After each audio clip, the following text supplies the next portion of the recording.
반갑습니다. 산골짜기 TV입니다. 오늘은 요한계시록을 전체적으로 훑어보는 그런 시간을 좀 가지도록 하겠습니다. 한 번에 다 할 것은 아니고요. 한 3번, 4번 정도 나누어서 요한계시록을 계속 한번 쭉 훑어보도록 하겠습니다. 제가 요한계시록을 강의하면서 135개 영상을 올렸는데 보시면서 또 어떤 부분이 궁금할 수도 있고 또 전체적인 부분을 보기에는 또 세밀하게 계속 제가 했기 때문에 그런 것들을 좀 보충할 필요가 있다고 느낍니다. 그리고 전체를 다 이렇게 보고 나니까 또 보이는 다른 부분이 있었기 때문에 그런 것들을 보충하면서 함께 얘기해 보도록 하겠습니다. 요한계시록을 접근할 때 어떤 분들은 대개 상징으로 접근하거나 아니면 미래주의 관점에서 접근하거나 아니면 문자적인 관점에서 접근하거나 다양한 접근법이 있는데 그런 것들이 어떤 부분에서는 도움이 되는 부분도 있지만 해석의 가장 기본적인 것들을 놓쳐버리면 안 된다 하는 것을 제가 말씀드리고 싶습니다. 이 성경 말씀이 누구를 위해서 쓰여졌으며 그들에게 어떤 의미로서 전달이 됐는가, 이 부분이 굉장히 중요한 것입니다. 이런 것을 놓쳐버리면 안 된다는 것이죠. 그래서 요한계시록이 편지로서 주어진 책이다 하는 것을 놓치면 안 되는 것이고, 또 요한계시록이 기록된 당시에는 앞으로 일어날 일이었지만 그동안 우리는 2000년이 지난 시간에 있습니다. 그런 시간들이 지나오면서 어떤 부분은 성취된 것이 있지 않겠습니까? 그런 것들을 어떻게 우리가 파악할 것이냐, 역사 속에서 그런 걸 좀 봐야 된다는 것이고, 또 그렇기 때문에 요한계시록은 그들에게 어떤 목적으로 전달이 돼서 이것이 성경 전체 구원의 역사 속에서 차지하고 있는 위치는 또 어떤 것인가, 이런 부분들을 함께 보면서 가야 된다는 것이죠. 그리고 우리가 영적인 부분과 좀 상징적인 부분이나 이런 것들을 어떻게 해석할 것인가 하는 원칙들을 발견해 가면서 원칙들을 하나하나 세워가면서 그렇게 요한계시록을 봐야 된다 하는 것이죠. 요한계시록만큼 혼란한 책이 없는데, 사실 제가 말씀드리려고 하는 이런 내용들을 말씀드리면 당연히 그렇게 해석을 했어야 되는 게 맞구나 하고 동의하실 수 있다고 저는 생각합니다. 그런데 그렇게 하다 보면은 어떤 분들은 상당한 충격을 받을 수 있습니다. 왜냐하면 요한계시록을 이렇게 보면은 그동안에 봐왔던 것이 완전히 깡그리 무너지고 잘못된 것이 돼버리는 그런 경우가 발생할 수 있기 때문이죠. 그렇다면은 정당한 해석의 방법에 따라서 요한계시록도 해석해야 마땅한 것이고, 그런 해석에 따라서 무너져야 될 거라면 무너져야 되는 것이죠. 그렇게 가는 것이 옳다고 봅니다.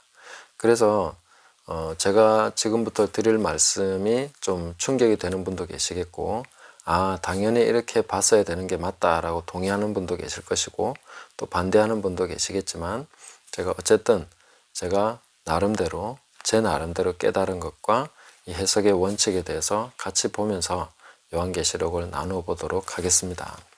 제일 먼저 요한계시록은 편지입니다. 사도 요한이 소아시아에 있는 7교회에 보낸 편지라는 것이죠. 그 편지라는 것은 어떻게 기록된 것입니까? 그 받는 사람들이 있고 그 사람들이 그 편지를 받았을 때에 내용을 이해할 수 있어야 됩니다.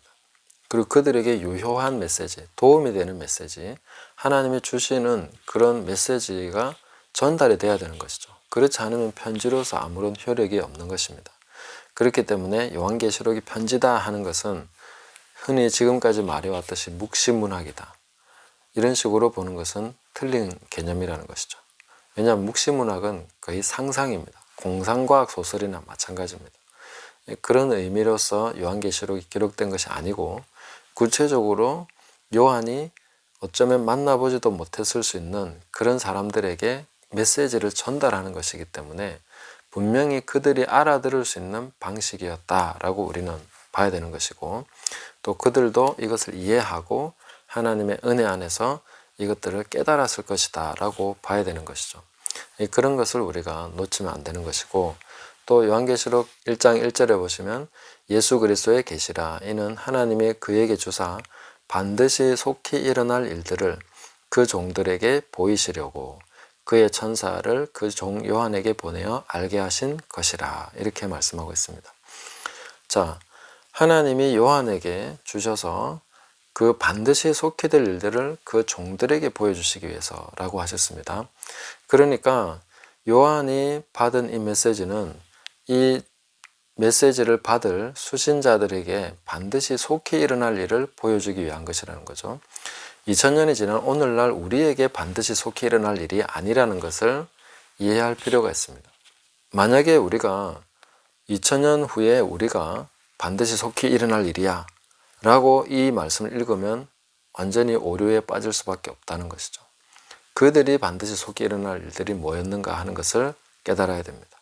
그 혹자는 반드시 속히 일어날 일이 아직 안 일어났다라고 생각하고 그 요한계시록을 읽어 나가면은 어떤 문제가 발생하느냐 하면, 그러면 그 편지를 받았던 사람들에게는 이 요한계시록이라는 것은 아무 쓸모가 없는 책이었다는 거죠. 받을 필요가 없는 메시지였다는 거죠. 왜냐하면 그들에게서는 아무 일도 일어나지 않은 것이니까요. 그렇게 보면 안 되는 것이죠. 그래서 그 시대에 일어날 일들에 대해서 우리가 살펴보면 가장 중요한 일은 예루살렘의 멸망입니다. 하나님께서 언약 백성들의 그 언약을 이제 새 언약으로 교체하시는 그 시기를 말씀하고 있는 것이죠. 이거는 사실 구원 역사에 있어서 굉장히 중요한 일입니다. 엄청나게 중요한 일인데 우리가 구약의 예언에 있어서 조금씩 나오는 부분이 있고 그 다음에 신약에 있어서 예수님이 예언하신 부분이 있습니다. 그리고 사도 바울이 로마서 11장에서 말씀하고 있는 부분이 있습니다. 그런데 이 부분이 전체적인 구원 역사에 있어서 설명이 훨씬 더 많이 필요한 부분인 것이죠. 왜 아브라함과 맺은 언약이 이제 이방인에게로 갈 수 있게 됐는가 하는 그 구체적인 설명이 필요한 것입니다. 그 부분에 대해서 구체적으로 설명하는 책이 바로 요한계시록입니다. 그래서 이방인의 교회들, 소아시아에 있는 7교회들에게 쓰여지는 책인 것이죠. 너희들에게 복음이 넘어가는 이유가 무엇인가 하는 것에 대해서, 그리고 그것에 대해서 하늘에서 어떤 결정이 있었는가, 그 하늘에서 무슨 일이 있었기 때문에 땅에서 이런 일이 일어났고 또 일어날 것이고, 그 다음에 그것이 너희에게 갖는 의미라는 것이 무엇인가, 그리고 그 앞으로 일이 어떻게 전개될 것인가, 이런 부분에 대해서 그 종들에게 보여주는 것이라는 거죠. 그래서 AD 70년에 예루살렘의 멸망을 중심으로 해서 일어나게 되는 영적인 판도가 완전히 바뀌게 되고 아브라함에게 주신 언약이 이제 이방인에게로 넘어가는 이런 과정을 이 요한계시록이 보여주고 있다 하는 것입니다. 그래서 7인, 7나팔, 7대접의 재앙, 이런 것들은 우리가 그런 관점에서 전체를 보고 이 약속의 땅, 그러니까 땅이라고 하면 그냥 온 세상만 얘기할 수 있는 것이 아니라 아주 중요한 그 한 구역의 땅에 대해서도 말씀하고 있습니다. 그래서 땅에 사는 모든 민족들 혹은 땅에 있는 사람들 이렇게 얘기할 때에 그 약속의 땅에 있는 사람들에게 해당된다 이렇게 볼 수 있는 것입니다. 그래서 속히 일어날 일이라고 말씀하셨기 때문에 속히 일어난 것이다 이렇게 우리는 봐야 되는 것이죠. 그들이 죽기 전에, 이 편지를 받은 사람들이 다 돌아가시기 전에 이 일이 일어나야 이 메시지는 유효한 메시지가 되는 것입니다. 안 그러면 공중에 뜬 아주 허망한 메시지가 되고 마는 것이죠. 그렇게는 해석할 수 없다 하는 것입니다. 그러면 이제 소아시아 7교회가 왜 선택을 받아서 이 메시지를 받게 됐는가, 이런 부분을 한번 봤으면 좋겠습니다. 소아시아는 지금의 터키 지방입니다. 터키가 자리 잡고 있는 그 지역인데 7교회를 향해서 예수님께서 7금촛대로 보여주셨습니다.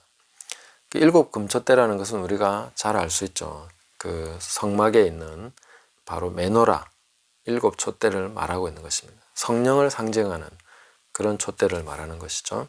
그렇기 때문에 이 촛대가 가지고 있는 의미는 지금 성령께서 아시아를 향해서 굉장한 그 중심을 가지고 지금 역사하고 계신다. 그 7교회들을 필두로 해서 아시아 전역에 강력한 복음 전파에 그런 역사를 지금 진행하고 계신다 하는 것을 알 수가 있고, 예수님이 친히 그 7교회를 돌보시면서 그렇게 사역하고 계시다 하는 것을 보여주고 있습니다. 물론 예수님은 모든 교회를 다 돌보고 계시지만 특별히 7교회를 보여주신 이유는 아주 중요한 의미가 있다고 생각을 합니다. 그런 과정이기 때문에 사탄은 그 7교회가 있는 그 지역에 바로 자리를 잡고 있는 것이죠. 사탄은 무소부재할 수 없기 때문에 어떤 지역에 있어야 됩니다. 그래서 버가모 교회죠. 거기는 사탄의 권자가 있는 곳이다. 그리고 사탄이 사는 곳이다. 이렇게 표현을 해주시고 있습니다. 그 사탄은 거기에 자리 잡고 있는 것이죠. 왜냐하면 성령께서 그쪽을 향해서 강력하게 역사하실 것을 사탄도 감지하고 있는 것이죠. 그렇기 때문에 그것을 막기 위해서, 그것을 회방하기 위해서, 미혹하기 위해서 그 버가모 교회 그 지역에 있으면서 사탄이 지금 역사하고 있다 하는 것을 알 수 있습니다. 그리고 서머나 교회는 사탄의 회당이 있었습니다. 그리고 두아디라 교회는 사탄의 깊은 것을 알지 못한다라고 하시면서 사탄의 어떤 계략들이 거기에 들어와 있는 것을 보여주고 있는 것이죠. 1세기부터 7세기 이슬람이 일어나기까지 이 아시아 전역에 얼마나 복음이 편만하게 전파됐는지 잘 모르고 있습니다. 동방의 교회라고 하는데 예루살렘과 안디옥, 그 다음에 에데사, 그 다음에 아라비아, 그 다음에 페르시아 이쪽으로 쭉 그 중국까지 전역에 다 이렇게 복음이 편만하게 전파된 적이 있습니다. 그래 이슬람이 7세기에 일어나면서 그때 이제 막 쓸면서 기독교 제국들이 망하기 시작했는데 기독교 국가를 이룬 것은 오히려 동방이 더 빨랐습니다. 그런데 사탄이 이 부분에서 미혹하고 강력하게 역사하고 있는 것을 또 성령이 아시고 이 성령께서는 또 다른 계획을 진행을 하시죠. 그게 뭡니까? 사도행전 16장에 보시면 바울이 아시아의 복음을 전하려고 하는데 성령이 못하게 하십니다. 그 비두니아로 가려고 했는데 예수의 영이 허락하지 않으십니다. 그래서 이제 환상을 보고 빌립보로 가게 되죠. 거기서부터 이제 유럽의 역사가 시작되는 것입니다. 그 유럽으로 건너간 복음이 이제 계속해서 성장하고 또 그 체계화되고 정리가 돼서 이제 다시 돌아서 이렇게 아시아로 오게 됐는데 이런 과정을 성령께서는 큰 그림을 가지고 진행하셨다라고 볼 수가 있겠습니다. 그러나 아시아를 버리신 것이 아니라 아시아에 강력하게 성령께서 역사하셔서 그 당시에 굉장히 많은 나라들이 우리가 알듯이 러시아도 사실은 기독교 제국이었죠. 동방 러시아 정교회라고 말하지 않습니까? 그 러시아 정교회는 지금도 남아 있습니다. 그리고 그 당시에 황제들의 이름을 보면 뭐 피터 대제 이러면서 베드로죠. 그리고 톨스토이나 도스토옙스키나 이런 사람들은 기독교 문호라고 얘기하지 않습니까? 대문호, 정말 대단한 그런 그 역작들을 남긴 그런 분들이죠. 그런 러시아가 이제 공산화돼 버리고 하는 그런 일들이 일어났습니다. 우리는 동방교회를 좀 연구해 볼 필요가 있습니다. 어떻게 복음이 얼마만큼 편만하게 증거가 됐는가? 뭐 일례로는 우리나라까지 들어왔다라는 그런 이야기도 있고요. 구체적으로 살펴보면 어떤 형태로든지 우리나라에까지 복음이 전파됐을 것이다 라고 예상하는 것은 어렵지 않습니다. 그 당시에 그 징기스칸의 아들 쿠빌라이 칸이 기독교인이었다 하는 그런 이야기도 있고요. 그래서 이런 기록들을 살펴보면은 정말 아시아 전역에 복음이 편만하게 전파가 됐구나 하는 것을 알 수가 있다는 것이죠. 그래서 성령께서 강력하게 역사하시는 그런 것을 보았고 마귀는 그것을 필사적으로 막아서기 위해서 그렇게 역사하고 있었다 하는 것을 알 수가 있습니다. 그리고 이제 사도 요한이 하늘에 올라가서 보지 않습니까? 근데 사도 요한이 하늘에 올라갔는데 그 부분을 또 휴거라고 보는 사람들이 있죠. 그거는 그냥 성경을 그냥 제대로 보기만 하면 절대 일어날 수 없는 일입니다. 그 사도 요한 보고 이리로 올라오라 했는데 휴거가 됐대요. 그리고 그 이후에 교회라는 단어가 나오지 않는다고 해서 그렇게 얘기하는데 교회라고 에클레시아라고 직접적으로 나오지는 않지만 그러나 성도들의 진이 나오고 또 성도들이 나오고 뭐 믿는 자들이 나오고 다 나오는데 왜 교회가 없다고 말할 수 있습니까? 그 교회에 대한 잘못된 이해를 가지고 있는 것이죠. 그 믿는 자들이 교회니까 교회가 없어졌다라고 말할 수는 없는 것이죠.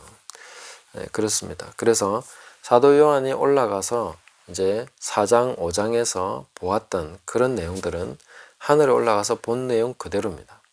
거기에는 특별한 해석이 필요가 없습니다. 내생물, 24장로, 수많은 천군과 천사들, 그들은 있는 분들이고, 그리고 흰옷 입은 무리들도 거기에 있는 분들입니다. 그렇기 때문에 따로 특별히 해석하지 않아도 되는 부분이고, 그런데 우리가 그 부분에 대해서 알아야 될 것이 있습니다. 그것은 뭐냐면은 이 천국의 모습이 항상 이럴 것이다 라고 생각하면 안 된다는 것이죠. 왜냐하면 사도 요한이 그 초대를 받아서 올라가서 본 내용은 아주 특별한 의식이 진행되고 있는 그런 시간이었습니다. 그러니까 24장로들이 자기 머리에 있는 그 면류관을 벗어서 보좌 앞에 들이면서 찬송하고, 또 하나님이 그 두루마리 7인으로 봉한 두루마리를 들고 계시고, 그리고 어린 양 예수님께서 그 두루마리를 취하셔서 이제 7인을 떼기 시작하시는데, 그런 과정은 아주 중요한 의식이 진행되고 있었기 때문에 천국은 맨날 이렇게만 하고 있을 것이다 라고 생각하면 곤란한 것이죠. 천국이 아주 특별한 의식을 진행하는 그 자리에 사도 요한을 초대해서 그 증인을 삼으신 것입니다. 이거 봐라. 지금 하늘에서 이런 일이 일어나고 있고 이것이 땅에서 어떻게 펼쳐질 것이다 하는 것을 얘기해 주기 위해서, 그걸 알려주기 위해서 초대받은 것입니다. 그래서 천국 가면 항상 흰옷만 입고 늘 찬송만 하고 있을 것이다, 그렇게 생각하는 것은 잘못된 생각인 거죠. 그 시간에 아주 중요한 의식을 하고 있었다라고 하는 것입니다. 뭐 간단하게 생각해 보면 면류관을 벗어서 한 번 벗어드리면 그걸 계속 반복할 수 있습니까? 딱 한 번만 할 수 있는 행동인 거죠. 그러니까 그것이 바로 이례적인 어떤 그 시간에 아주 중요한 그 터닝 포인트, 역사의 중요한 영적인 구원의 역사에 가장 중요한 전환점이 일어나는 시기에 사도 요한은 그 장면을 보도록 그렇게 허락을 받았고 증인으로 선택받았다, 이렇게 볼 수가 있겠습니다. 그리고 이제 앞으로 7인과 7 나팔, 그리고 7 대접장, 그 다음에 음녀와 뭐 적그리스도, 이런 부분에 대해서 또 다음 시간에 한번 살펴보도록 하겠습니다.